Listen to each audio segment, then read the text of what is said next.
श्रावण के महीने की 10वीं तिथि। कौन सी? श्रावण के महीने की 10वीं तिथि, एकादशी के एक दिन पहले श्रावण महीने की 10वीं तिथि को शमी के पत्ते को, चाहे 21 हो, 11 हो, 51 हो, उसको शहद में डुबोकर शंकर भगवान के शिवलिंग पर उसको श्रृंगार करो। केवल चढ़ाना नहीं है, जब शहद में डूब जाएगा तो वो चिपक जाएगा। शिव का श्रृंगार करो। क्या होगा इससे? तो लिंग पुराण कहती है, नर्मदा पुराण कहती है, शंकर का जब हम शमी के पत्ते को शहद में डुबोकर श्रृंगार करते हैं, शंकर कहते हैं इसने मेरा श्रावण महीने में श्रृंगार करा है, तो क्यों ना मैं भी इसका धन का श्रृंगार कर कर इसको कर्ज से मुक्त कर दूं, तब कर्जा चुकता, तब कर्जे से मुक्ति होती है। ये केवल श्रावण के महीने में किया जाता है, इसके सिवा कहीं कोई महीने में नहीं कर सकते आप इसको। और नहीं तो बाद में कहोगे कि हमको हर महीने, तो उस महीने में कर, केवल श्रावण की 10वीं, चाहे उजाले की कर लो चाहे अंधेरी की कर लो, एक ही बार करना, 2 10वीं पे भी नहीं करना। श्रावण महीने की 1 10वीं पर अगर आपने इस 10वीं पे कर लिया तो अगली पे मत करना, अगली पे करा तो इसमें नहीं करा तो कोई बात नहीं, एक पर करना है, 1 10वीं। कितना भी कर जाओ, कितना भी लोन चढ़ा हुआ है, भगवान अब उसके भरोसे पर छोड़ दो कि हमने कुबेर भंडारी के भरोसे पर छोड़ दिया, हमने कुबेरेश्वर महादेव के भरोसे पर छोड़ दिया, हमने तो शिव को दे दिया। पर विश्वास रखकर, भरोसा रखकर। श्रावण के महीने में शंकर जी के मंदिर में झांकी सस्ती थी, किस किस को याद है? वो सब जितने आस्था पर कथा सुन रहे हो, फेसबुक यूट्यूब पर सुन रहे हो, याद करिए, श्रावण के महीने में मंदिर मंदिर में, शंकर के मंदिरों में झांकियां सस्ती थी। मट्टी का शिवलिंग बनता था, उसका श्रृंगार होता था, कभी कोई श्रृंगार करते थे, कभी कहीं झूला लगा देते थे, कभी कभी कोई श्रृंगार करते थे, कभी फूलों का, कभी किसी चीज का, कभी किसी चीज का श्रृंगार करते थे। और बच्चे थे अपन, सब छोटे थे, अपने माता पिता का हाथ पकड़कर शंकर जी के मंदिर में श्रावण के महीने में दर्शन करने जाते थे, श्रावण के महीने में दर्शन करने जाते थे। उस समय हमारे मन में कोई प्रश्न नहीं जागा, पर आज हमारे मन में एक प्रश्न जागता है कि हमारे माता पिता श्रावण के महीने में मंदिर मंदिर दर्शन कराने क्यों ले जाते थे? हमारे माता पिता मंदिर मंदिर दर्शन कराने के लिए शिव के मंदिर क्यों लेकर जाते थे? और ले जाना होता था तो सुबह ले जाते, पानी चढ़ाने के लिए, जल चढ़ाने के लिए, धतूरा चढ़ाने के लिए, बेलपत्र चढ़ाने के लिए। पर शाम के समय जब अंधेरा होता, हाथ पकड़ा बच्चों का, साइकिल पर बिठाया ना बिठाया, पैदल लेकर चले, मंदिर मंदिर शंकर के दर्शन करने के लिए जा रहे हैं। क्यों? क्योंकि श्रावण के संवाद को स्कंद पुराण में स्पष्ट कहा गया कि श्रावण के महीने में जो व्यक्ति 12 शिवलिंग का अपने ही गांव, अपने ही नगर, अपने ही क्षेत्र के 12 शंकर मंदिर का दर्शन प्रतिदिन करता है, शिव उसका मनोरथ पूर्ण करने के लिए गौरा महारानी और गणेश जी को लेकर सम्मुख में खड़ा मिलता है। ये श्रावण की कथा स्वयं स्कंद पुराण वर्णन करती है। हम रोज नहीं जा सकते, परंतु सोमवार की सोमवार तो जा सकते हैं। और हम दर्शन करने नहीं जा सकते तो कम से कम एक नियम तो बना सकते हैं कि श्रावण के महीने में, अभी ये वेश्या के जीवन को संवारने की जो चरित्र है यहाँ, ये कोई साधारण नहीं हो सकता। श्रावण का महीना आया, और श्रावण का महीना जैसे ही आया तो उस वैश्या को ये ज्ञान नहीं था कि श्रावण के महीने, क्योंकि नई नई आई थी, श्रावण उसके सामने पहली बार आया, श्रावण का महीना उसके सम्मुख में पहली बार आया। उसको इसका भान नहीं था कि श्रावण का महीना आएगा या भादो का महीना आएगा या कुंवर आएगा या कार्तिक, उसको इससे मतलब नहीं, उसको तो केवल वैश्य तत्व से मतलब था। बड़ी सुंदर थी, बहुत आकर्षण।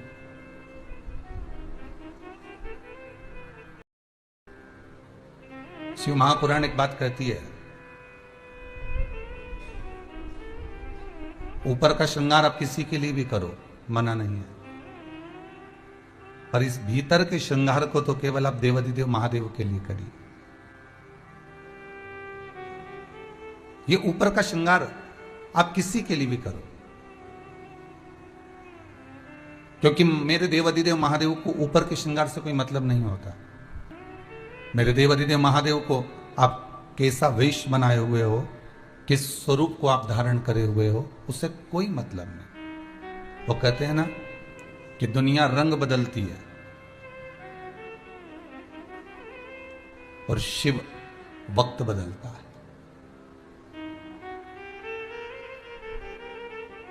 मेरा कालाधिपति महाकाल, मेरा शंकर अगर कुछ बदलेगा तो आपका समय, आपका वक्त कब बदल देगा आपको भी अंदाजा नहीं होगा।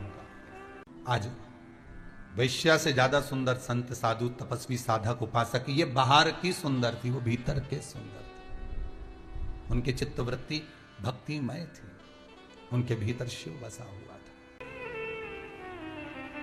पर मेरा देवाधिदेव महादेव कभी रंग नहीं बदला, उसने बदला तो केवल वक्त बदला।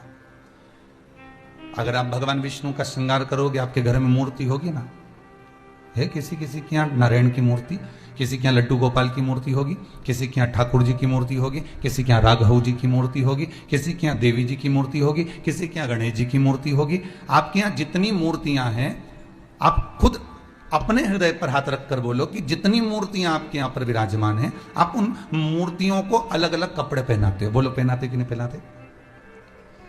आप उनको वस्त्र भी अलग अलग पहनाते हो, आप उनका श्रृंगार भी अलग अलग करते हो। अभी हमारे कल्लू जी के पास में बोड़े परिवार के दो ठाकुर जी विराज रहे, राघव जी माधव जी, अर्थात आप उनका श्रृंगार कर रहे हो, आप उनको वस्त्र भी पहना रहे हो, आप उनको आभूषण भी पहना रहे हो, आप उनका बड़ा सुंदर साज भी सजा रहे हो। अर्थात भगवान विष्णु का मूर्ति का, देवी जी की मूर्ति का, भगवान की मूर्ति का आप श्रृंगार कर सकते हो। देवी जी, गणेश जी, लक्ष्मी जी, नारायण, ब्रह्मा आदि, ठाकुर जी, बिहारी जी, राधा जी, कन्हैया जी, लड्डू गोपाल, सबकी मूर्त का अपन श्रृंगार करते हैं। कपड़े भी चेंज कर देते हैं, अलग अलग कलर के वस्त्र भी पहना देते हैं। पर कभी आपके घर में जो शिवलिंग विराज रहा है, आपके घर में जो शंकर जी, ना वो वस्त्र बदल रहा है, ना वो रंग बदल रहा है, वो तो केवल एक काम करता है कि उसकी शरणागति में जो आ गया और उसका कर्म का भोग वो देख लेता है कि कितना भोग रहा है, उस कर्म से उसको छुड़ाने का प्रयास कर देता है। ये जो वैश्या है, ये सब जगह रही, पर रहने के बाद में आखिरी में जब पहुंची तो उज्जैनी पहुंची। संदीपनी ऋषि की वो नगरी, बाबा देवाधिदेव महादेव की वो धरा, मां छिपरा का पावन तट, अगर ये वेश्या पहुंची तो वहां पहुंची।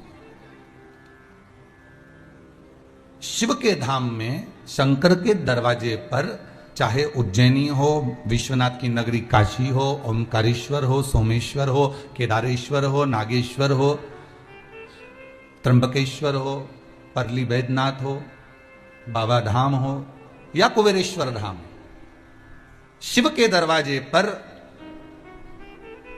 व्यक्ति ऐसे जा ही नहीं सकता। शंकर के दरवाजे पर कोई ऐसे जा सकता है? क्योंकि शिव कहां का निवासी है, या तो कैलाश पर रहता है या फिर वो शमशान में रहता है। आप बद्रीनाथ चले जाओगे, केदारनाथ चले जाओगे, आप रामेश्वर, द्वारका, जगन्नाथ, सब दूर घूमकर रह जाओगे, वृंदावन, गोकुल, बरसाना 50 बार चले जाओगे, सब दूर चले जाओगे। पर आपसे कोई कहे कि आपसे कोई पूछ ले, क्यों जी जी तुम ये बताओ कि तुम कैलाश कितनी बार गई, तो कोई तुमसे पूछे तो कैलाश हम नहीं गए भैया, वहां तो जाओ तो खूब खर्चा होता है, 1-1.5 लाख का तो टिकट ही टिकट हो जाए, और ऊपर से जो खर्चा अलग, और खर्चा तो जाने दो, वहां पानी के अंदर सबसे बड़ा टेंशन तो ये, वहां ऑक्सीजन नहीं मिले, निपट गए तो फिर क्या मिले। और फिर कोई ने पूछ लिया, क्यों साहब वृंदावन कितनी बार गए हो? अरे वृंदावन तो हमारे वो जीजी के लड़के के साथ चले गए थे, फिर हमारे मामा का छोरा गया उसके साथ चले गए, फिर हम दोनों भी घूमने चले गए, फिर हमारे बच्चों को भी दर्शन करा, वृंदावन तो हम खूब गए। फिर कोई तुमसे कहे कि तुम उज्जैनी, अर्थात यहां शास्त्र कह रहा है कि शिव के दरवाजे पर जाना बहुत कठिन है। शंकर जिसको बुला ले, शिव जिस पर करुणा कर दे, और शंकर जिसको हाजिरी देकर आमंत्रित कर ले, बस वही केदारनाथ जा सकता है, वही उज्जैनी महाकाल जा सकता है, वही विश्वनाथ की नगरी काशी जा सकता है, वही कुबेरेश्वर धाम जा सकता है, और वही चाहे केदार हो, चाहे ओमकारेश्वर हो, सोमेश्वर हो, नागेश्वर हो, वो वहां तभी जाएगा जब बाबा बुलाए।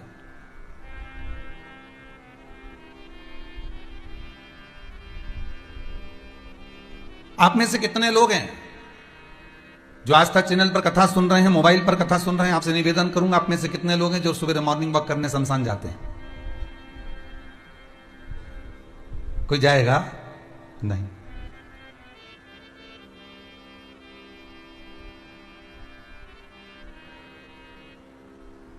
जो सवेरे सवेरे मॉर्निंग वॉक करने शमशान जा रहे हो। नहीं साहब, अगर आप मॉर्निंग वॉक करने जाएंगे तो हाईवे पर निकल जाएंगे, रोड पर निकल जाएंगे, सोसाइटी में निकल जाएंगे, गलियों में निकल जाएंगे, कॉलोनी में निकल जाएंगे, जहां तुम्हारा मन पड़ेगा, कहीं गार्डन होगा, कहीं अच्छी जगह होगी, वहां निकल। पर शमशान भी तो गार्डन है। सब दूर भीड़ मिलेगी, वहां मिलेगी, वो तो अभी कोरोना में मिली, बस इसके सिवाय कहां मिली। और देखा जाए तो कोरोना में तो मेला भरा हुआ था शमशान के अंदर है। सब दूर नंबर लगते देखे थे, पर शमशान में नहीं देखे थे है? किराने की दुकान पर, दवाई की दुकान पर है, और साथ में जो सरकारी जो सामान मिलता है ना, ये सोसाइटी आधिकारिक जो चीज मिलती हैं जहां जहां से, वहां पर लाइन लगते हुए देखा था। पर शमशान में कभी लाइन लगते हुए नहीं देखा था। पर बाबा के धाम में वहां भी लाइन लग गई। कौन जाए? मेरा कैलाश अधिपति, मेरा शंकर, मेरा शंभु, मेरा त्रिकालदर्शी, मेरा शिव जिस स्थान पर बैठा हुआ है, उस स्थान पर दुनिया का कोई व्यक्ति बिना बुलाए जाता ही नहीं है। शंकर भी शमशान में अगर बैठे हुए हैं तो शिव जिसको बुलाएंगे वही शमशान तक पहुंच पाता है। उसी तरह शिव के धाम तक वही पहुंच पाता है जिसको शंकर ने आमंत्रित करा।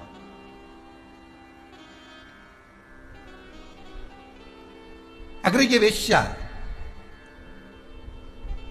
संपूर्ण दुनिया छोड़कर उज्जैनी पहुंची है, महाकाल की नगरी में पहुंची है, तो समझ लो इसको शंकर ने कुछ करुणा करने के लिए बुलाया है। शिव ने इसको कृपा करने के लिए बुलाया है।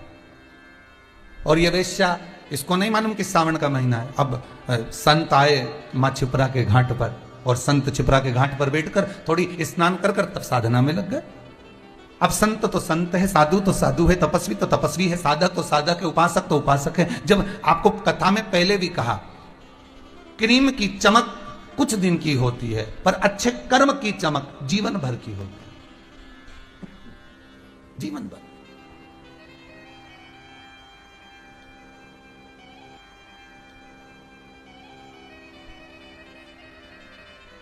संत, ब्राह्मण, गुरुजन, साधुजन, तपस्वी जन और घर के जितने भगत, चाहे मेरी ये आस्था चैनल पर कथा सुनने वाली बुजुर्ग माताएं हों, चाहे ये बहुएं हों, चाहे ये बेटे हों, चाहे पिता हों, चाहे उनके बच्चे हों, जो भगवान की भक्ति में लगे हुए हैं, जो भगवान के भजन में लगे हुए हैं, जो भगवत चर्चा में लगे हुए हैं, जो भगवत स्मरण में लगे हुए हैं, दो व्यक्ति को देखना। एक जो कभी भगवान का भजन नहीं करता, जो कभी मंदिर नहीं जाता, जो कभी देव स्थान नहीं जाता, जो कभी तीर्थ नहीं जाता, जो कभी स्मरण नहीं करता, एक उसको देखिए।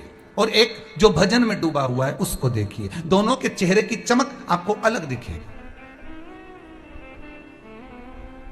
गुरु के चेहरे की चमक अलग दिखेगी, संत के चेहरे की चमक अलग दिखेगी, साधक के चेहरे की चमक अलग दिखेगी, ऋषि के चेहरे की चमक अलग दिखेगी। जो तपस्या में लीन है, तपस्या में जो साधक लगा हुआ है, तप साधना में जो डूबा हुआ है, उसके चेहरे की चमक अलग दिखेगी। ये चमक, ये दमक, फुलवन में महक, सब कुछ सरकार तुम्हीं से, जो कुछ है सब उसी की है।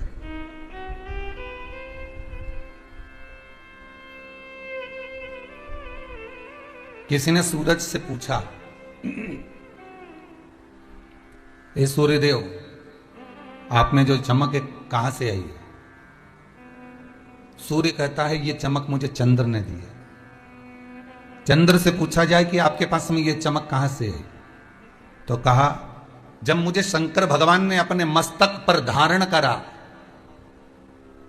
अपनी जटाओं की शोभा बढ़ाने के लिए मुझे मस्तक पर जब बिछाया, जब मुझे विराजमान करा, जब बिठाया गया, बस उस शंकर की जटा में जो गंगा विराज रही है, उस गंगा की धार की चमक चंद्र कहता है मुझ में आ जाती है, और वो चमक मुझे सूर्य को देना पड़ती है। कभी मुझ में चमक कम होती है तो सूर्य मुझे प्रदान कर देता, सूर्य मुझे दे देता।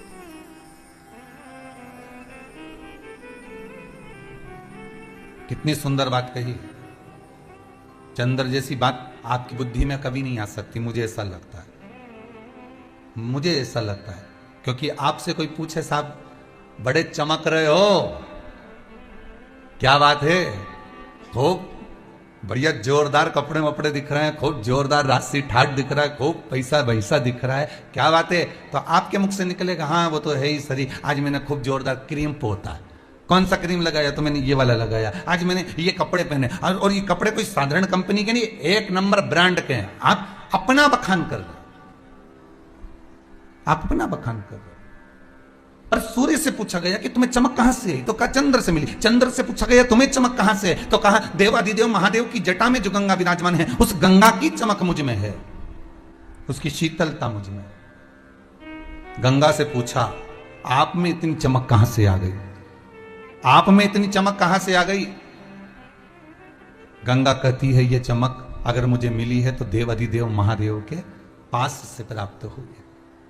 देवाधिदेव महादेव से पूछा गया कि आपके पास इतनी चमक कहां से आ गई? तो शंकर भगवान कहते हैं ये सारी चमक जितनी भी है मेरे पास में, जिस नाम को मैं नित्य जपता हूं, मैं जिस नाम का स्मरण करता हूं, उस नाम ने मुझे प्रदान कर दी है। उस चमक वो नाम की है। तो सीधी सीधी बात है कि भगवान भी अगर चमक रहे हैं तो मंत्र के बल पर, नाम के बल पर, स्मरण के बल पर चमक रहे हैं, तो आप क्यों ना चमक सकते हो उस भगवान के नाम के बल पर, उस भगवान के स्मरण के बल पर क्यों नहीं चमकोगे? मनुष्य कभी नहीं कहता कि ये चमक जो मुझे मिली है ये भगवान की कथा से मिली है, ये भगवान की कृपा से मिली है। आज अगर मुझे 2 रोटी मिल रही है तो उसकी कृपा से मिल रही है। आज मैं अगर इतना दुख झेलने के बाद भी अगर मैं साध कर खड़ी हूं, इतनी तकलीफ झेलने के बाद भी अगर परमात्मा, अगर मैं यहां खड़ी हूं, आज अगर इतना दुख झेलने के बाद भी अगर मैं यहां पर बैठी हूं, अगर इतना दुख झेलने के बाद भी अगर मैं आस्था चैनल पर शिव महापुराण की कथा सुन रही हूं, इतना दुख झेलने के बाद भी अगर मैं कथा का स्मरण कर रही हूं, तो समझ लेना ये शंकर तुमको चमका रहा है, तुम्हें चमक प्रदान कर रहा है कि ये तुम्हें वहां साध कर बिठा देते, वहां तक छोड़।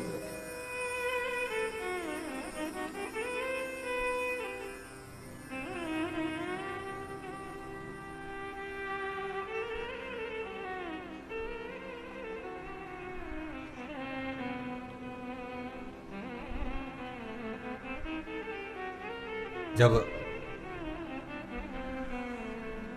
कथा चालू करी थी, हमने आपको पहले भी कथाओं में कहा कि हमारी इतना हमारे पास में नहीं था कि हम धोती भी बहुत चेंज कर सके। आप सीहोर के, आप कभी इधर आए कुबेरेश्वर धाम, तो एक आध बार सीहोर जाना, घूम कर आना, भ्रमण कर कर आना, सीहोर के लोगों से पूछना कि ये पंडित प्रदीप मिश्रा के पास में कुछ था।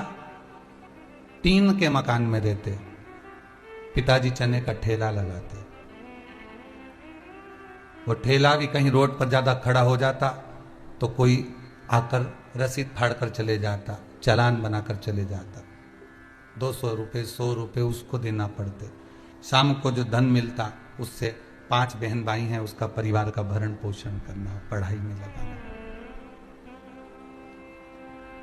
बड़ी मुश्किल से 2 धोती मिली थी। एक मेरे गुरुजी ने दी थी गुरु मंत्र लेते समय, और एक धोती एक माता ने दे दी थी।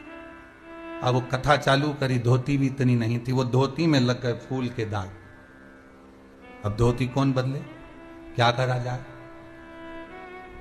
तब किसी एक माता ने सीख दी कि इस धोती को ले जाओ और गांधी रोड पर, हमारे यहाँ सीहोर में गांधी रोड है, उस गांधी रोड पर रंगरेज रहते हैं जो कपड़े को रंगते हैं, कपड़े में कलर करते हो, तो उसको दिया। हमने पूछा इससे क्या होगा? तो कहा ये जो फूल का दाग है ना, ये छुप जाएगा, रंग भी हो जाएगी, धोती भी नई हो जाएगी। अब उसके यहाँ धोती लेके पहुंचे, आज कथा याद आ गई तो बता दे। धोती लेकर पहुंचे तो उससे कहा भैया इसको रंगना है, तो उसने कहा दे। थोड़ा पैसा लिया, धोती को लिया तो उसने सरफ में गला दिया, गला के खूब कूटा धोती को। अब मन इतना कछोटे कि राम जी धोती ना फाड़ दे। अब बड़ी मुश्किल की तो 2 धोती, अब उसमें से भी एक ये पटक पटक के फाड़ देगा तो बची एक ही। अब एक ही में कथा कैसे हो? तो महाराज धोती उसने सरफ में गलाई, धोई, खूब निचोई, और निचोड़ने के बाद फिर रंग में डाली, और रंग में डाली फिर उस पर जो रंग चढ़ा तो उस पर जोरदार रंग चढ़ गया। फिर वो धोती खूब चली और खूब जोरदार चली महाराज, फिर रंग नहीं छूटा। अच्छा जितनी बार छूटा उतनी बार दूसरे कपड़े को भी उसने रंग दिया। वो धोती में फिर गजब रंग चढ़ाया।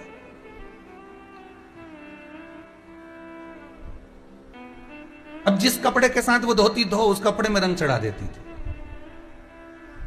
आज वो धोती याद आ गई तो ये जीवन भी हमारा ऐसा ही है।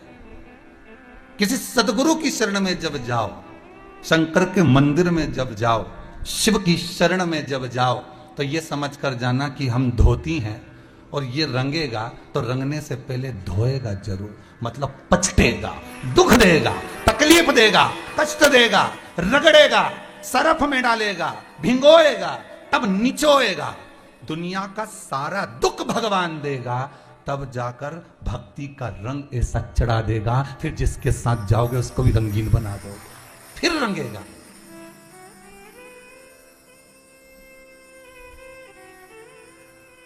गुरु होता ही ऐसा, परमात्मा होता ही ऐसा। और मैं किसी की बात करूं ना करूं, पर मेरा शंभू तो ऐसा ही है। पहले खूब पछटता है, वो कहता है पहले दुनिया भर के हाथ पर जोड़िया, तेरे को तेरी जिससे अच्छी पटे पहले उसको पटा के आ जा, इसके बाद मेरे पास आना। जब कहीं से काम नहीं हो, सारी दुनिया में माथा रगड़ के आ जाए, सबके धोख लगाया है, सबके हाथ पैर जोड़िया है कि साहब तकलीफ है ने, तकलीफ है ने, वहां जाओ तो इनके माता जी आए, उनके पिताजी आए, उनके बेरू जी आए, उनके काका जी आए, उनकी काकी जी आए, ने जितना के घूमना वाला के पास है सबके पास घूमिया, नारियल फोड़ फोड़ के आ जा, ने चना चिरौंजी भी धोख लगाया।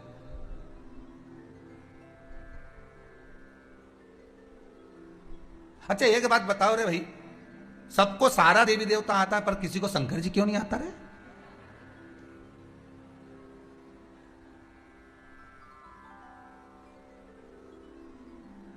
और कहीं का कहते कि इनके शंकर जी आता है तो तुम कुछ मत करना, एक बोरी धतूरा ले जाके पटक देना, इनके शंकर जी आए पर डाल दो। और जो शंकर जी यहीं छात रखे तो भाई तो उसका शंकर जी के, शंकर जी इसलिए तो नहीं आए क्योंकि नहीं तो एक आध बब्बा छोड़िया। शंकर जी को ये ढोंग पसंद नहीं है, शंकर जी को प्रपंच पसंद नहीं है। मेरे शिव को ये सब ये गलत गलत लीलाएं जो दुनिया के लोग कमाने के लिए कर रहे हैं, ये मेरे शिव को प्रिय नहीं है। मेरे शंकर को तो एक प्रिय है। शिव कहते हैं जिस मस्ती में मैं रहता हूं, राम नाम कृष्ण नाम में, नारायण की भक्ति में मैं डूबा रहता हूं, शिव कहते हैं उस भक्ति में तुम डूब जाओ। एक बार तुम्हारा कपड़ा, ये दिल, ये हृदय, ये चित्त, ये मन एक बार रंग दिया जाए, और जिस पर शंकर की भक्ति का रंग चढ़ जाता है, ये आस्था चैनल के माध्यम से जितने लोग कथा सुन रहे हो, आपके ऊपर जो शंकर की कथा का साल 2 साल में 4 साल में जो रंग चढ़ा, ऐसा चढ़ गया कि कपड़े का असर, तुमने एक बार कथा सुनी, पति से कहा जरा 15 मिनट सुन लो, तो सर कपड़े का असर, रंग का असर उसको भी हो गया। अब तो वो खाना खाने भी आए तो कथा के टाइम पे या 2 बजे आऊंगा दुकान पे से, कथा भी सुन लूंगा, खाना भी खा लूंगा और आराम करके फिर चला जाऊंगा। अच्छा नौकर भी होशियार, नौकर के छुट्टी मुझे 2 बजे दो, क्योंकि इसकी पत्नी ने भी इसको रंग चढ़ा दिया, तो वो कि मैं भी 2 बजे जाऊंगा। तो पति के सेठ जी के काय को 2 बजे जाएगा, मैं 2 बजे जाऊंगा, नहीं मैं भी 2 बजे जाऊंगा। तो इनने विचार कर अब 2 बजे से 5 बजे तक जरा 2 घंटा ठीक है, दोपहर का टाइम देखा जाए। चल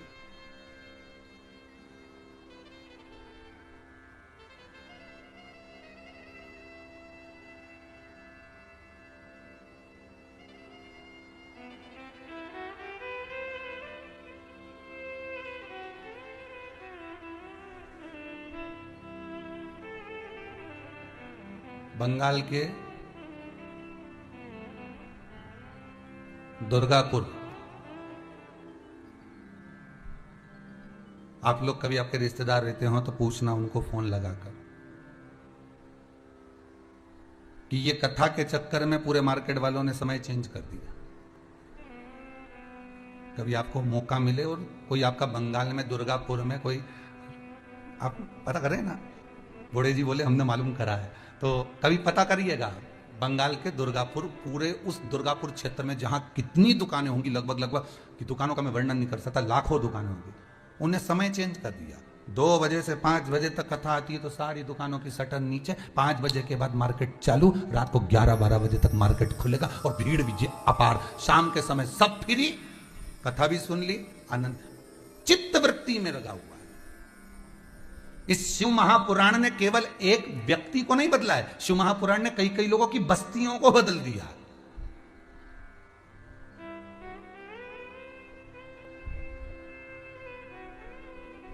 शंकर की कथा का अनुमोदन करो तो जो इस रंग लगी धोती के चक्कर में जितने कपड़े पड़े वो उसी कलर के होते चले गए। कभी कभी तुम्हारे साथ भी ऐसा हुआ होगा, कोई कपड़ा कलर छोड़ता है तो उसके साथ में दूसरा कपड़ा रख दो, उसी कलर में हो जाता है। कलर चढ़ता गया। शंकर के भगत होते ही ऐसे हैं, शिव के उपासक होते ही ऐसे हैं, शंकर का अनुमोदन करने वाले होते ही ऐसे हैं। जो शिव भक्ति में एक बार लग गया उसको देखकर दूसरा रंग चढ़ता चले जाता है, दूसरे को तीसरा, तीसरे को चौथा, चौथे को पांचवा, वो रंग चढ़ रहा है। वैश्या के साथ यही हुआ। अभी तक नहीं जानती थी कि संत क्या होते हैं, अभी तक नहीं जानती थी कि ऋषि क्या होते हैं। अब जितनी सुंदर ये थी उससे ज्यादा सुंदर ऋषि और संत थे जो उज्जैनी में छिपरा के तट पर श्रावण के महीने में श्रावणी करने के लिए पधारे थे।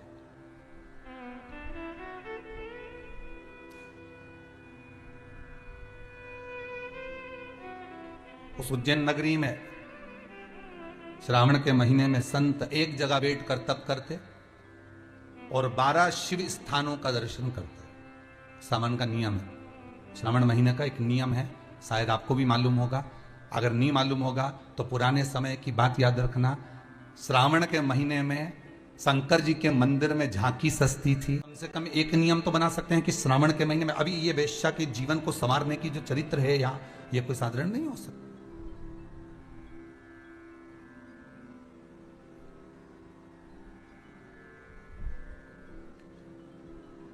आज वैश्या से ज्यादा सुंदर संत, साधु, तपस्वी, साधक, उपासक, ये बाहर की सुंदर थी, वो भीतर के सुंदर थे। उनकी चित्तवृत्ति भक्तिमय थी, उनके भीतर शिव बसा हुआ था, शंकर।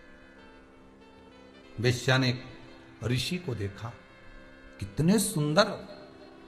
छिपरा महारानी के जल का तेज पुंज उस ऋषि के चेहरे पर चमक रहा था। ऋषि के चेहरे, तपस्वी के चेहरे पर चमक रहा। वैश्या ने विचार करा, इतना सुंदर है ये पुरुष, इतना सुंदर, क्यों ना मैं इसके करीब में जाऊं। गलत विचार रखकर, वैश्या की दृष्टि में वो पुरुष है, ऋषि नहीं। संसार के ऐसे कई लोग हैं, कई लोग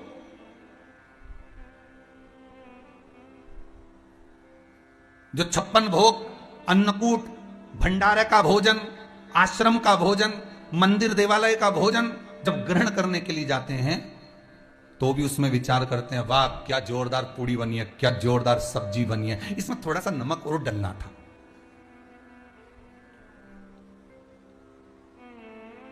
सब्जी अच्छी बनी पर थोड़ा नमक डलना था।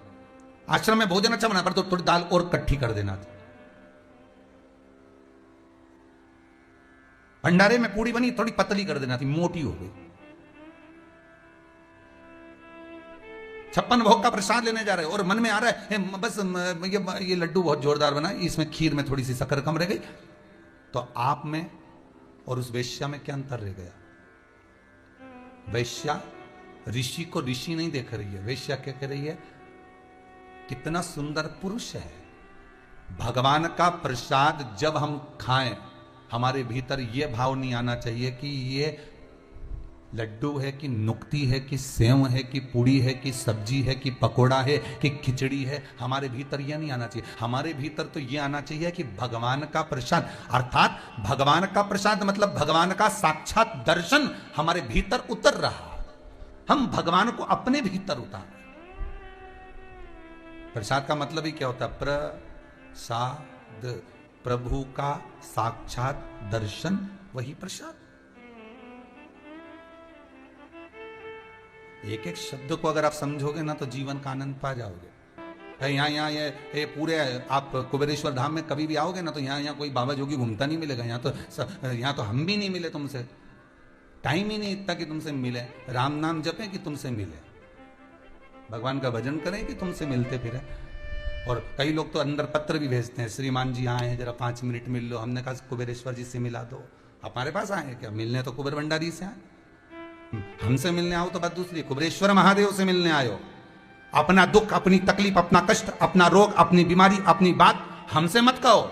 इस भूमि पर खड़े होकर जो बोलोगे वो उससे कहो।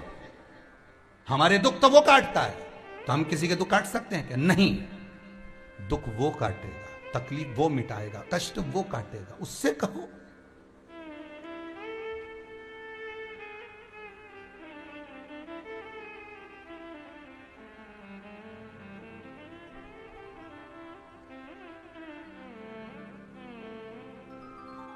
उसके भीतर बात।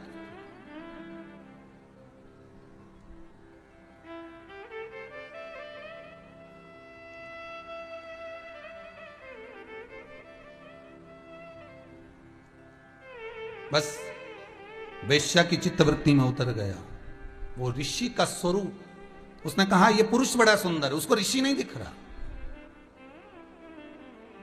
भगवान का प्रसाद, प्रसाद उसी को दिखता है जिसके भीतर प्रभु विराजमान होता है, तो उसको प्रसाद दिखेगा। जिसके भीतर प्रभु नहीं उसको प्रसाद कहां दिखेगा। एक कितना सुंदर बात कही, एक पति पत्नी का जोड़ा गुरु जी की यहां कथा सुनने जाता था। खूब कथा में गया, खूब कथा में। गंगा जी के घाट पर गुरु जी रहते थे और गंगा जी के घाट पर वो कथा सुनने के लिए जाता। खूब कथा सुनते। उनका एक पुत्र था, एक बेटा। 4 बेटे में से एक बेटा ऐसा था जिस बेटे के पांव विकलांग थे, बस घुटने के बल रगड़ कर चलता था। होते हैं कई लोग, आपने भी देखा होगा, उसके पांव खराब थे दोनों। गुरु पूर्णिमा का दिन जब निकलते निकलते उन्होंने कहा हम तो गुरु जी के आश्रम से जाएंगे ही नहीं, यहीं सेवा करेंगे, यहीं पर विराजमान होंगे। समय निकलता गया। गंगा जी के घाट पर गंगा दशहरे का उत्सव आ गया। गंगा दशहरे का जब उत्सव आया, खूब भीड़ पड़ी, अपार। गुरु जी के आश्रम में ढेर भीड़ पड़ी और उसी में जो व्यक्ति इतने महीने से रह रहा था, उसी व्यक्ति ने आज गंगा दशहरे के दिन गुरु जी से प्रश्न किया, गुरुदेव हमें सेवा करते हुए आज कम से कम 20 साल हो गए, आपके यहाँ आते हैं, सेवा करते हैं गुरुदेव। गुरु जी बोले हाँ, मेरा बेटा जिसके पांव खराब हैं वो भी सेवा करता है, रगड़ रगड़ कर झाड़ू लगाता है, बुआरी लगाता है, कभी कभी फूलों की माला बना देता है, उसके पांव खराब हैं गुरुदेव। हाँ गुरु जी एक प्रश्न करना है। गुरु जी बोले बोलो क्या प्रश्न करना है।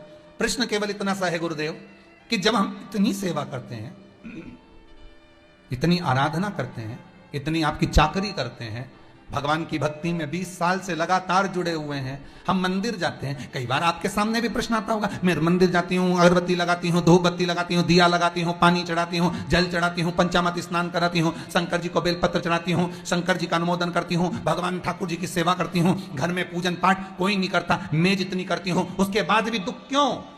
उस व्यक्ति ने भी यही कहा कि मैं इतना करता हूं, मेरी पत्नी इतना करती है, मेरा परिवार इतना करता है, खूब गंगा में डुबकी लगाए, खूब स्नान, खूब पूजन करे, इसके बाद आखिर क्या कारण है कि मेरे बेटे को रगड़ कर चलना पड़ता है, उसका पांव बेकार हो गया, मैंने कौन सा पाप कर रहा था।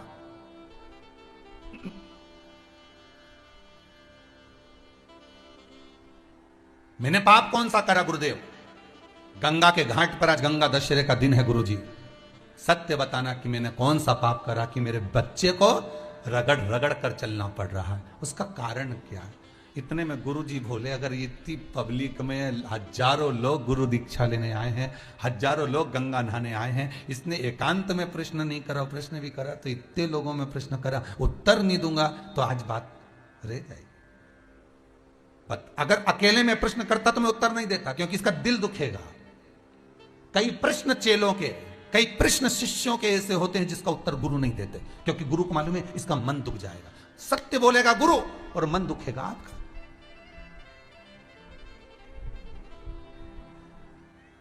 कई बार ऐसा हुआ कि गुरु सत्य नहीं बोल पाया, इसलिए मौन हो गया, बोल ही नहीं सका। पर आज इतने लोगों में इसने प्रश्न किया, उत्तर तो देना पड़ेगा। गुरु जी ने कहा बात सुन ले अच्छे से, ये तेरे कर्म का भोग नहीं है, ये इसके कर्म का भोग है। जिसके कर्म का भोग जिसको भोगना पड़ता है, किसी दूसरे को नहीं। ये पूर्व समय में एक किसान का बेटा था, ये गांव में रहता था, किसान का बेटा था, बड़ा सुंदर था, बड़ा ज्ञानवान था, बड़ा विद्वान था, किसी चीज में कमी नहीं थी, बड़ा सुंदर, पूरा शरीर अच्छा दिया था भगवान ने इसको। फिर इसके पिताजी खेत में काम करते, माँ इसको रोटी का 2-4 रोटी बनाकर पिताजी के लिए देती, थोड़ा सा अचार रख देती, भोजन सब्जी रख देती, इसको दे देती, सिर पे रख के जाता, पिताजी को भोजन देकर आता। जी गुरुजी।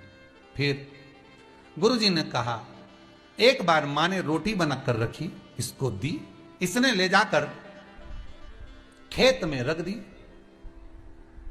किसी मित्र से बात करने चला गया, पिताजी को बोलना भूल गया कि भोजन रखा है। फिर गुरुजी बोले, इतने में ये मित्र से मिलने गया, एक कुत्ता आया और उसने उस रोटी को खा लिया, बर्तन को चाटा, रोटी को पाया, रोटी को खाया। पूरी रोटी जब वो खा गया, इसको क्रोध आ गया। ये आया दौड़कर, एक लोहे की छड़ी पड़ी हुई थी, उस छड़ी से इसने कुत्ते के पांव में मारा। वो 2 पांव में कुत्ते के लगा और कुत्ते का पांव टूट गया। वो पूरा जब तक जिया रगड़ रगड़ कर चला, अपने पांव से मोहताज होकर 2 पांव से चलता रहा, 2 पांव रगड़ रगड़ कर अपनी जिंदगी को कोसता रहा। बस उसी कुत्ते की बद्दुआ इसको लगी, उसको चोट दी थी, इसलिए जन्म के बाद इसको चोट मिल गई। कर्म का भोग है, भोगना तो पड़ेगा, भोगना पड़ेगा। सीता जी ने एक चिड़िया को कैद में रखा था तो जानकी जी को कैद में रहना पड़ा था। राम जी ने छुपकर बाण मारा था बाली को तो कृष्ण अवतार में छुपकर बाण मारा गया भगवान कृष्ण के चरणारविंद में।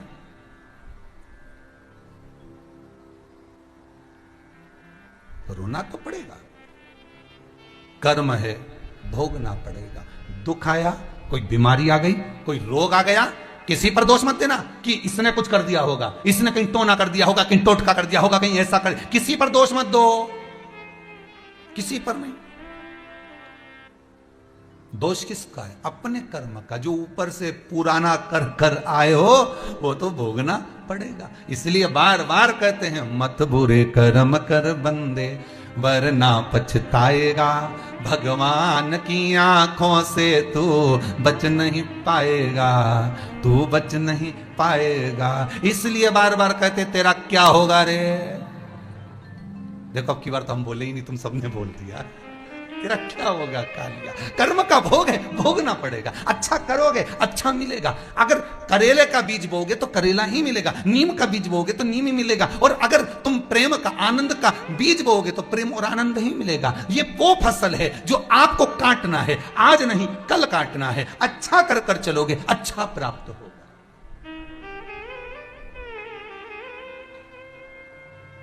कुछ अच्छा कर कर चलोगे।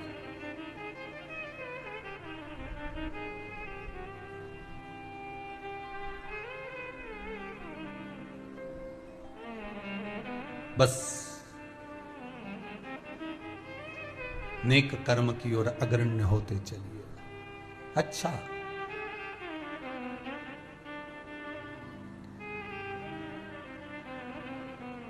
कोई बीमारी बड़ी आ गई, कोई रोग बड़ा आ गया, किसी पर दोष मत देना कि इस पर दोष है। नहीं नहीं, दोष हमारे कर्म का है। पूर्व में किसी को दुख दिया, आज मिल रहा है, हो सकता है। अपना सोच कर चलिए। तो किसी ने पूछा इस कर्म के भोग को कम करने के लिए क्या करना पड़ेगा? तो कर्म का भोग कब कम होता है? शिव महापुराण की कथा कहती है जब हम भगवान की शरण, गुरु की शरण जाएं और उस भगवत चर्चा में, शिव महापुराण में, भगवान की भक्ति में जब हम डूबते चले जाते हैं तो जितना कर्म में लिखा होता है वो कटना चालू हो जाता है। जल्दी से जल्दी अगर हमारे पाप कर्म ज्यादा बढ़ गए, नुकसान हो रहा है, घाटा लग रहा है, व्यापार नहीं चल रहा, व्यवसाय नहीं चल रहा, जगह जगह पर तकलीफ आ रही है, दुख पर दुख आ रहा है, कुछ मत करिए, शंकर के भजन में लग जाओ, शिव के अनुमोदन में लग जाओ। एक लोटा पानी भरो, कहीं एकांत का शिवलिंग ढूंढो, जिस शिवलिंग पर कोई नहीं जाता हो, जिस शंकर के दरवाजे कोई नहीं जाता हो, जिस मंदिर में कोई झाड़ू न लगाता हो, उस जगह पर तुम जाओ, उस जगह पर तुम पहुंचो। अरे हमारे पुराने पुराने ऋषियों को उठाइए, संतों को उठाइए, जहां भीड़ होती थी वहां तब करते थे क्या वो? अरे बोलो तो नहीं। जहां पर सब रहते थे वहां साधना करते थे क्या? नहीं, एकांत में जाते थे, कहीं एकांत में, बहुत दूर, जहां कोई पहुंच ना पाए, ऐसी जगह पर जाकर तब साधना करते थे। शिव महापुराण भी तो वही कहती है, लिंग पुराण भी वही करी है, नर्मदा पुराण भी वही करी है, गरुड़ पुराण भी वही करी है, गर्ग संहिता भी वही करी है, नारद पुराण भी वही करी है, कुर्म पुराण भी वही करी है कि एकांत में जाइए, जिस शिवलिंग के पास में कोई ना जाता हो, जिस शिवलिंग के पास कोई झाड़ू ना लगाता हो, जिस शिवलिंग के मंदिर में कोई पोछा ना लगाता हो, तुम उस मंदिर में जाओ और उस मंदिर में सेवा करो, उस मंदिर में बुआरी काढ़ो, उस मंदिर में सफाई करो, उस मंदिर में शंकर का श्रृंगार करो। कुछ भी नहीं है तुम्हारे पास में, पत्तियां तोड़ कर चढ़ा दो, किसी भी वृक्ष की, किसी भी जगह की, करके तो देखो 2-3 महीना। 2-3 महीना करने में क्या जाता है? फिर अंदाजा लगाना कि पुराण झूठ बोल रही है कि सियोर वाला महाराज झूठ बोल रही है। अगर तुम्हारा काम नहीं हो, तुम अगर शंकर जी के मंदिर में झाड़ू लगाओ, पोछा लगाओ, शंकर जी के मंदिर में तुम जल चढ़ाओ, धतूरा चढ़ाओ, पूजन करो, पाठ करो, शिव जी की आराधना करो, अर्चना करो, निवेदन करो, और जब तुम्हारा काम ना हो, 3 महीने एकांत के शिवलिंग के पूजन करते हो, एकांत में जो शंकर जी का शिवलिंग है उसकी आराधना कर रहे हो, और उसके बाद भी तुम्हारा काम नहीं हो, तो फिर तुम जान लेना कि भाई झूठ बोल रहे हैं कि सियोर वाला महाराज तो यूं ही झूठ बोले। बताओ, फिर या तो पुराण या फिर मानो। ना पुराण झूठ कहती है, ना ये व्यासपीठ झूठ कहती है। सेवा का फल दुनिया में ऐसा कोई नहीं जिसको नहीं मिलता। सेवा का फल अवश्य मिलता है, इसलिए पूरी दुनिया में जितने राम के मंदिर नहीं, उससे ज्यादा हनुमान के मंदिर हैं। तुम्हारे गांव गांव में हनुमान के 8-10 मंदिर मिल जाएंगे। पीपल के पेड़ के नीचे हनुमान जी, बड़ के पेड़ के नीचे हनुमान जी, जहां देखो हनुमान जी। राम जी मिलेंगे क्या? नहीं। गांव गांव में राम का मंदिर नहीं मिलेगा। बड़े बड़े शहरों में जगह जगह चले जाओ, तुम्हें अगर पूरी पृथ्वी पर सबसे ज्यादा मंदिर मिलेंगे तो हनुमान जी के मिलेंगे। जितने राम के मंदिर नहीं, उतने हनुमान के हैं। तो इतने मंदिर राम के बनना थे तो हनुमान के क्यों बने? उसका कारण केवल एक है, हनुमान जी ने राम जी की इतनी सेवा करी, इतनी सेवा करी कि भारत की भूमि पर सेवा पूजा गई। इसलिए हनुमान की सेवा ज्यादा होती है, पूजन ज्यादा होती है, क्योंकि राम की सेवा करी हनुमान जी। सेवा करने वाला जगत में पूजाता है। आप भी करो, आप भी शंकर की सेवा करो, आप भी भगवान की सेवा करो, एकांत में जाकर कहीं सेवा में लगो तो सही। सेवा का फल ना मिले तो बताना।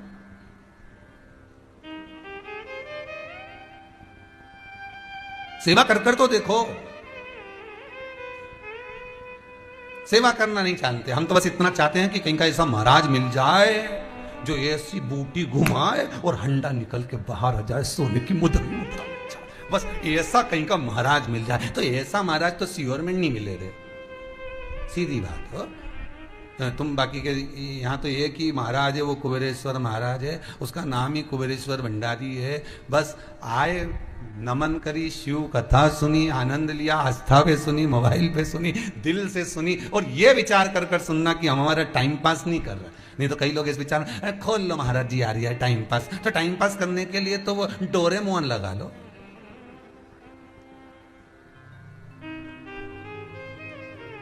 रिमोट तो तुम्हारे हाथ में। जब महाराज से बोर हो, तुम्हें लगे कि अब टाइम पास, तो तुम तुरंत वो चैनल चेंज कर दो। दूसरा महाराज आ रहा होगा, खूब सारे धार्मिक चैनल है, इतने सारे धार्मिक चैनल, इतना सारा महाराज सब आ रहा है। और अब तो इतना सारा महाराज सब भागवत छोड़ी ने शिव पुराणी करी लिया है। तुरंत चेंज कर दो तुम, तो तुरंत नहीं सुनना। अब हमें तो बोर हो रहे तो अपने अब तो तुम ये मत सोचना कि टाइम पास करना। टाइम पास करना है तो दूसरा चीज देखो। यहाँ तो यहाँ शिव को जोड़ना है, यहाँ टाइम पास नहीं करना है। यहाँ तो घड़ी सुधारने की बात चल रही है साहब, कंपनी का माल है। यहाँ तो हमारा जो समय बेकार चल रहा है उसको संवारना। ये तीसरी लेयर नहीं आ जाए।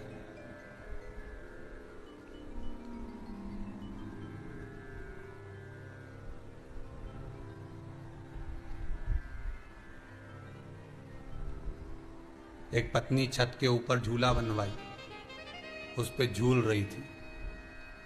बाजू वाले के यहां पर गाना चल रहा था, आया सावन झूम के।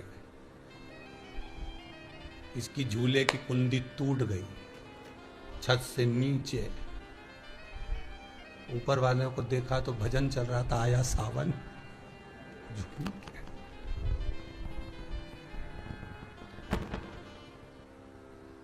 चित्तवृत्ति में, स्मरण में शिव से केवल एक संबंध जोड़ दो। आप उसको दिल से कुछ कहने का प्रयास करिए। अभी बहुत भीड़ चल रही है सावन के महीने में, तो मंदिरों में को अभी तो फिर भी कम है। अभी तो कावड़ वावड़ नहीं जा रही है, नहीं तो कावड़ की यात्रा निकले से तो कितनी भीड़ रहे। और काशी में, उज्जैनी में कितनी कावड़ आए। शंकर भगवान खूब बेलपत्री में, धतूरे में सब दबे दबाए। यहाँ तो फिर भी उज्जैनी में तो शिवलिंग बड़ा है तो दर्शन हो जाए। काशी में तो छोटे, और ऊपर से सब बेलपत्री सब सामान चढ़ा हुआ है। और कावड़ वाले कावड़ लाला के जो पानी चढ़ाया जाए, वहीं का गंगा जल भर लिए चढ़ा, और दूर दूर से ला चढ़ाया जाए। पार्वती जी कई बार शंकर जी से भी कहती हैं, प्रभु कैसे हो? शिव जी बोले चुपचाप बैठ ले,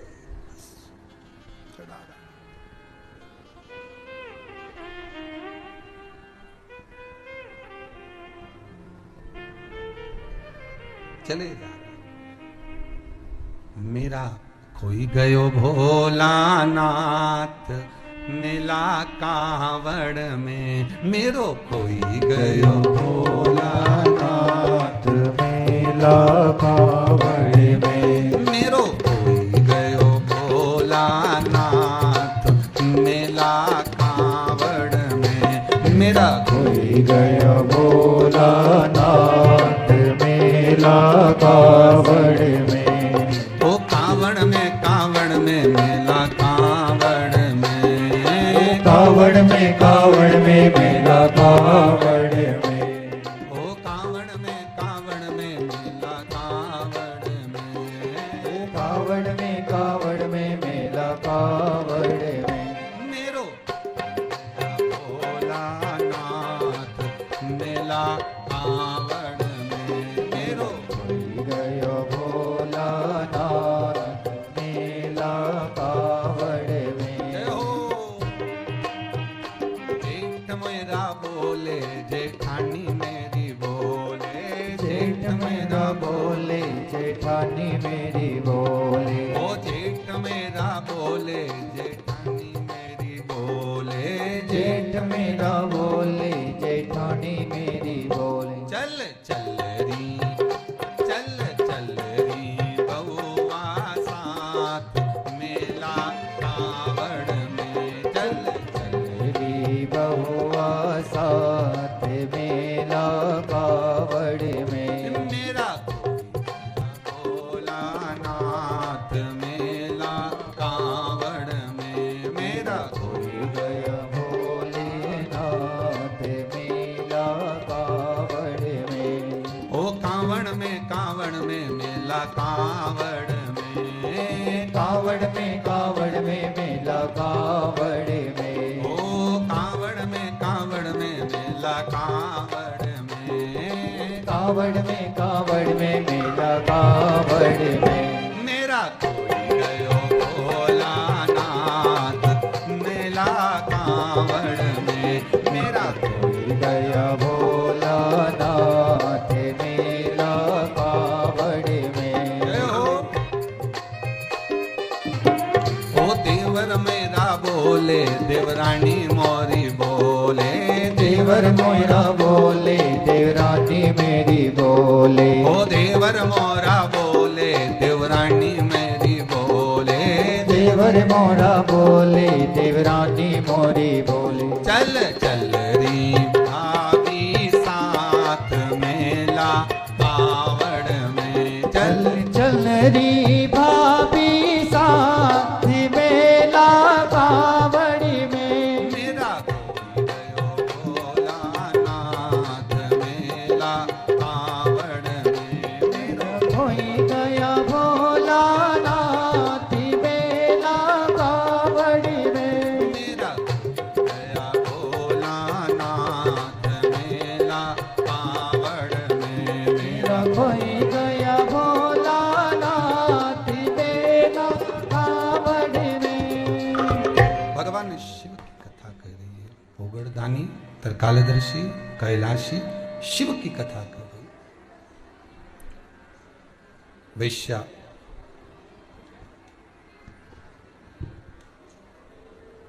मुनि का दर्शन, ऋषि का दर्शन करती है और विचार करती है कि कितना सुंदर पुरुष है, कितना सुंदर पुरुष है, और ये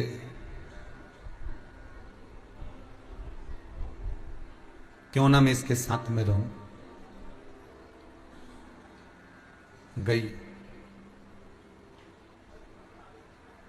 और जाकर ऋषि के सम्मुख में जैसे ही पहुंची है, उस मुनि के सामने, ऋषिवर के सामने जैसे ही पहुंची, बस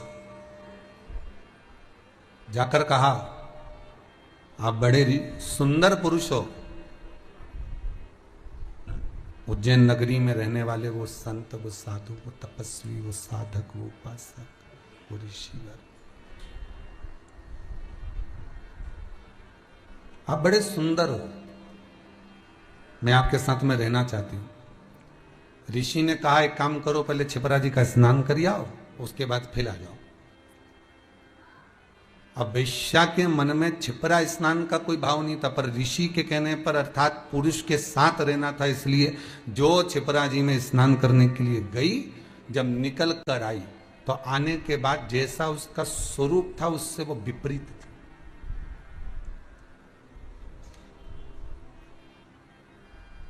वस्त्र, रंग, रूप, सुगंध सब चेंज हो गई, सब बदल गए, सब कुछ बदला हुआ है, सब कुछ। अब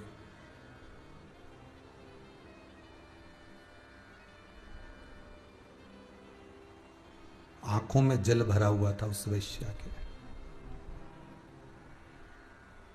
ये मेरे शरीर को हो क्या गया। ऋषि कहते हैं पुरुष को पाने का भाव जागृत हुआ था केवल इस काया के बल पर, इसलिए यह काया छिन्न हो गई छिपरा के तट पर। अब क्या कर सकती हूं मैं? ऋषियों ने कहा एक काम करो, शंकर का अनुमोदन करो, शिव का स्मरण। क्या करना पड़ेगा? श्रावण के महीने में 1 लोटा पानी भरो और उस जल को लेकर शिव के धाम तक जाओ, शंकर को समर्पित करो, तुम्हारी पुनः वही काया फिर प्राप्त हो जाएगी, पुनः वापस। ठीक है। शिव पुराण कहती है पूरे श्रावण के महीने में, पूरे श्रावण के महीने में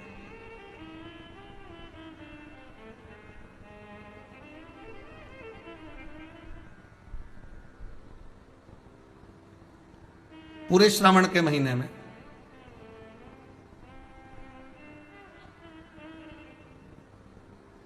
वो जल लेकर जाती है,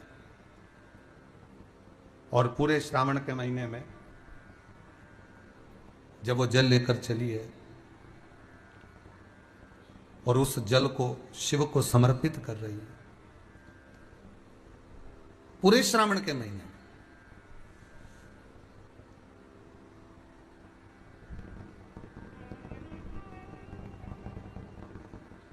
जब वो जल लेकर जा रही है और उस जल को समर्पित कर रही है, पूरे श्रावण के महीने में शिव प्रसन्न हो जाते,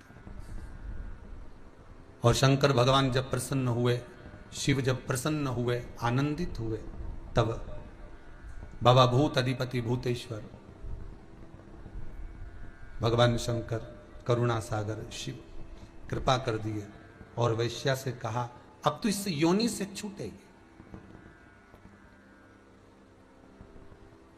और इस योनि से छूटकर तू पुनः इसी उज्जैनी में, इसी छिपरा के तट पर भगवती स्मरण में शिव भक्ति में डूबी रहे।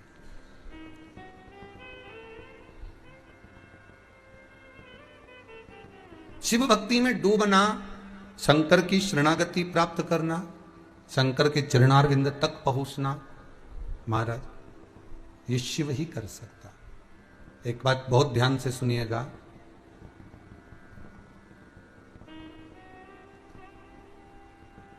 अपने जीवन में उतारिएगा कि फिर वही बात कहें कि 2 कदम भी अगर आप चल कर जा रहे हो, 2 कदम भी अगर आप चल कर जा रहे हो, तो वो 2 कदम भी अगर आपको कोई चला रहा है तो वो शिव ही चला रहा है, केवल शंकर, शिव के सिवा कुछ। महाराज सती मैया माता प्रसूति के गर्भ से जन्मी, माता प्रसूति के गर्भ से जन्मी, और सती मैया जब प्रसूति माता के गर्भ से जन्मी और जन्म लेने के बाद माता सती शिव की आराधना में एक तत्व लेकर बैठी थी कि मैं शंकर का गुणवाद करूं, शिव का स्मरण करूं, शंकर का अनुमोदन करूं। और सती मैया को शिव मिले। आप जो लक्ष्य बनाकर बैठते हो, शिव महापुराण की कथा कहती है जो लक्ष्य आपके भीतर होता है, जो लक्ष्य आप बनाकर चलते हो, उसके अनुसार शिव आपको मिलेगा जरूर। आप एक साध कर तो चलो। अभी आपको कहा था कि कहीं एकांत का कोई शिवालय देखकर उसकी पूजन अर्चना सेवा चाकरी आप अगर कर रहे हो, आराधना कर रहे हो, तो उसका कहीं ना कहीं तो फल मिलेगा, कहीं ना कहीं तो सुख मिलेगा।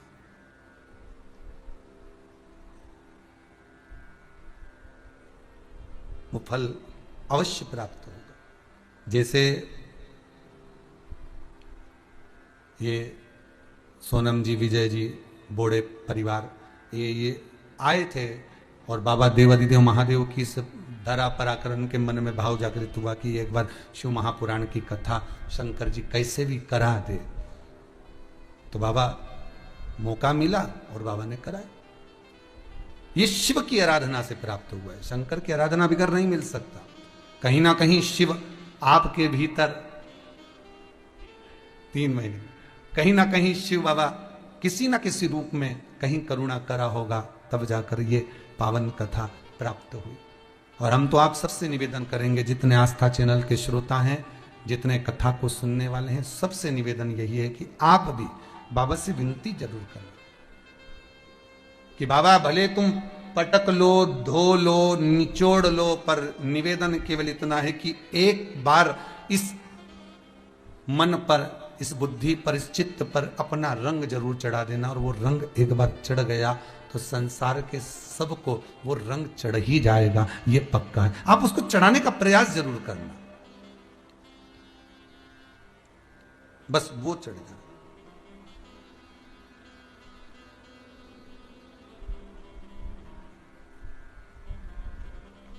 कोई एक माता जी कह रही थी, मैं भगवान से ये कहने आई हूं कि भगवान तू मुझे संसार में अगर लेकर आया है ना, अब मेरा निवेदन है भगवान मुझे तू रोने मत देना। कोई माता जी कह रही थी कि हम तो इतने दुखी हो गए, हम भगवान से बस केवल इतना ही कहने आए हैं कि भगवान तू हमें रोने मत देना।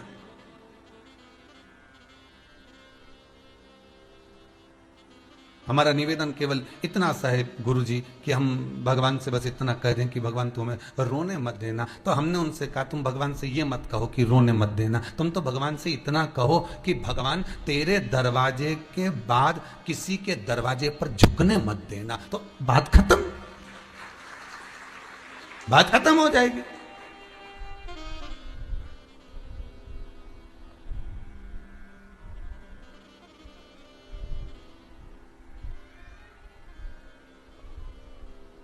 फिर क्या सोचना है? अगर हम इतना कहते हैं कि भगवान से हे शंभु, हे त्रिकालदर्शी, हे कैलाशी, हे अविनाशी, बस इतना सा निवेदन कि तेरे दरवाजे के बाद में किसी के दरवाजे पर झुकने मत देना। बस अगर झुकूं तो तेरे दरवाजे पर झुकूं, तो सीधी बात हो गई कि नेत्र में आंसू देगा ही नहीं। उसके उसका जो हो गया, फिर क्या सोचे।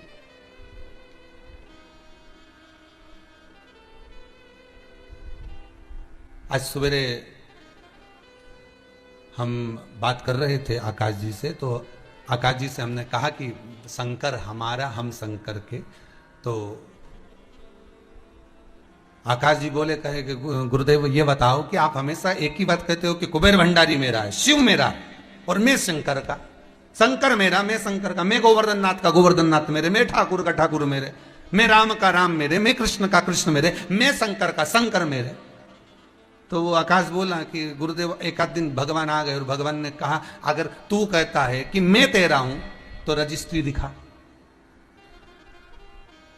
भगवान कह दे कि भाई किसी की भी कोई चीज है तो उसकी रजिस्ट्री तो होगी ना, उसका लिखा पढ़ी तो होगी ना। तो भगवान एक बार आकर कह दे। तो आकाश बोला, कहने गुरुदेव ये भगवान तुमसे कह दे आकर कि रजिस्ट्री दिखा। तो दिन भर छाती ठोक ठोक कर कहता शंकर मेरा है, वो नंदी पर सवार करने वाला, त्रिशूल धारू डमरू धारी वो मेरा है। और एक आध दिन भगवान आ गया और कहते रजिस्ट्री दिखा।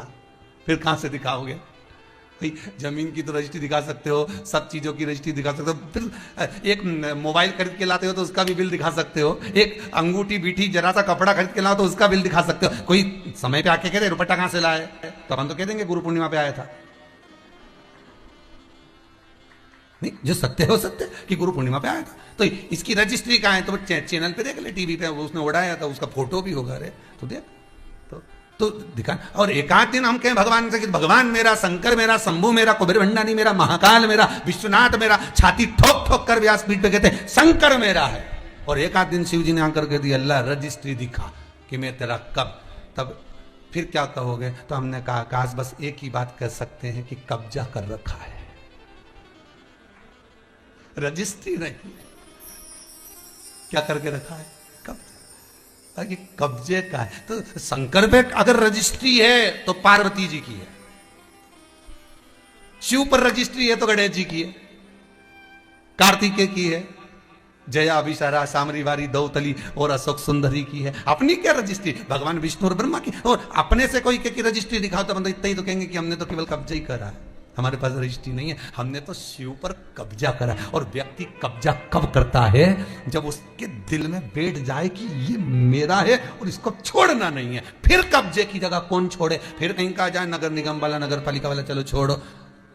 80 साल हो गए, कब्जा है, पट्टे है, तो पट्टे से क्या होता है? भले कुछ भी हो, नहीं निकलूंगी, नहीं निकलना। फिर कब्जा तो कब्जा ही है। तो शिव पर भी हमको भजन में, कीर्तन में, स्मरण में, भजन कीर्तन स्मरण में, नाम जाप में भगवान को अपना बनाने के लिए बस दिल से एक बार शंकर पर कब्जा करना पड़ेगा। और वो भजन के बल पर हो सकता है। हमारे पास कुछ नहीं दिखाने के लिए, हमारे पास ऊपर जाने के बाद भी हम सारी रजिस्ट्री यहीं छोड़ के जाएंगे। तुम्हारा मन पड़े तो भले ले जाना, जमीन जायदाद प्रॉपर्टी सब यहीं छोड़ना है। भले कितना जोरदार फ्रिज लिया हो 12,000 का, एसी का रूम, डल्लब का गद्दा, ये सब जितना पहने हैं सब यहीं छोड़ना है। आखिरी में तो केवल जाना है बस ऐसे।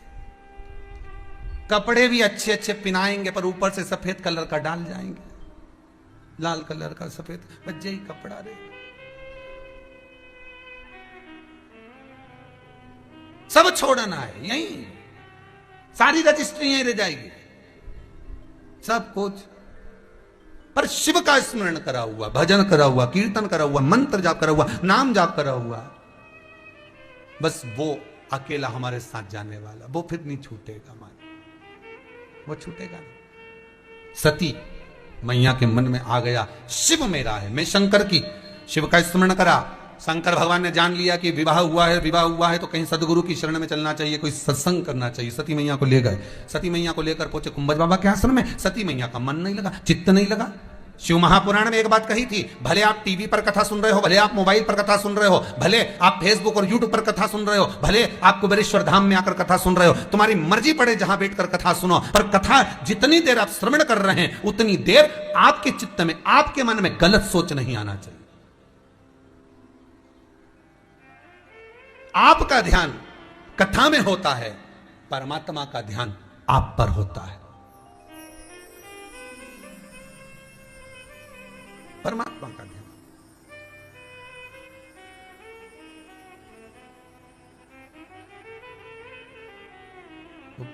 प्रकार आप लोगों ने भी पढ़ाई करी होगी, हमने भी करी।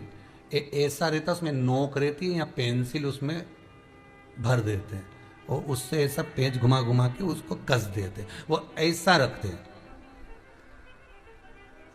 कॉपी पर ऐसा रखा जाता, फिर उसको ऐसा घुमाते घुमाते कि नहीं घुमाते? अरे बोलो तो, सबने कराए ना ऐसा, घुमाए, वो घुमाते एक जैसा गोला बन जाता। बिंदु वो जो नोक होती है ना वहाँ चुभी रहती है और वो एक ही जगह पे रहती है और घूमती जाती है। उसी तरह इस मन को, इस दिल को एक में लगा के रखो, बाकी की सब दुनिया में घूम के आ जाओ। दिल एक में लगा कर बैठ गए, चित्त एक में लगा कर बैठ गए तो सृष्टि में कहीं पर भी घूम कर आओगे, परमात्मा उस जगह पर हाजिर मिल जाएगा। पर स्थान मत छोड़ना, जगह चित्त वृत्ति ना छूटी जाए, भगवान का भजन ना छूटे, उसका स्मरण ना छूटे। ये वस्तुएं, ये सामान, ये सामग्री, ये दौलत, ये सत्ता सब जाने वाली, जहां बैठे हो उस मन को वहां लगाना। हम तो यहां तक कहते हैं, यहां तक कहते हैं होटल में जाओ तो दिल होटल में लगा लो, होटल में जाओ तो दिल होटल में लगाओ, खाने में लगाओ, बफेट में जाओ तो बफेट में लगाओ, शादी में जाओ तो थोड़ा रिश्तेदारों में लगाओ, और अगर सत्संग में आओ तो मेरे भोलेनाथ में लगाओ। दिल लगाना ना भूलिएगा। परमात्मा को थोड़ा समय, जितना देर, 3 घंटा, 2 घंटा, 2.5 घंटा, 1 घंटा, आधा घंटा, जितना हम भगवान को देना, उतनी देर भगवान में चित्त होना चाहिए, उतनी देर भगवान में मन लगाना चाहिए। पर ना जाने दुनिया के लोग कहां चले गए, वह मोबाइल ने सब हटा दिया।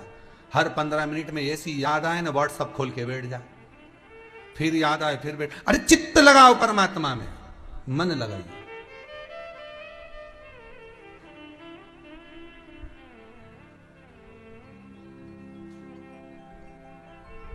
अगर दिल भोलेनाथ से लगाया होता, फिर दुनिया में कहीं ठोकरे तू खाया ना होता। दिल लगाया और सरी उस शंभू से, उस शंकर से, उस परमात्मा से। एक बार चित्तवृत्ति अगर परमात्मा से लग जाए, फिर नहीं सोचना, फिर नहीं डालना, कहां जाओ।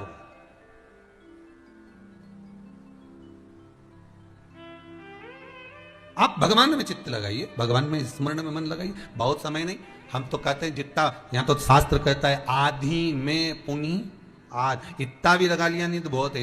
एक बार दिन भर में सुबह से शाम तक एक बार मन में सोच लिया श्री शिवाय, अरे अच्छे से बोलो जितना टीवी के सामने, श्री शिवाय नमस्तुभ्यम, दिल से बोल लिया। शंकर जान गया मेरा अपना है, मेरा अपना। प्रतिदिन की हाजिरी लगाओ, क्या जाता है उसमें। श्री शिवाय नमस्तुभ्यम रोज बोलो, सुबह दोपहर शाम, खाते पीते जाते उठते बैठते सोते, जिस कर्म में डूबे उस कर्म में भी भगवान का भजन करते रहो।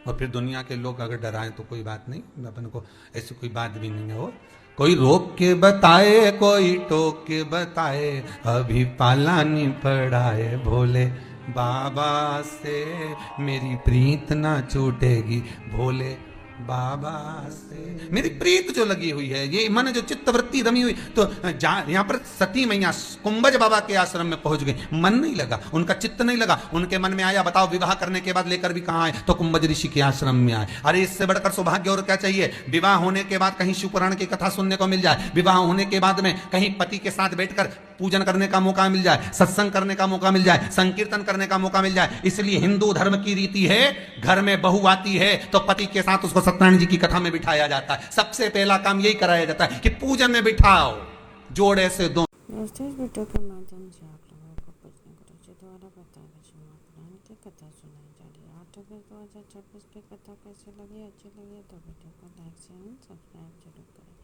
धन्यवाद दोस्तों। हरे राम।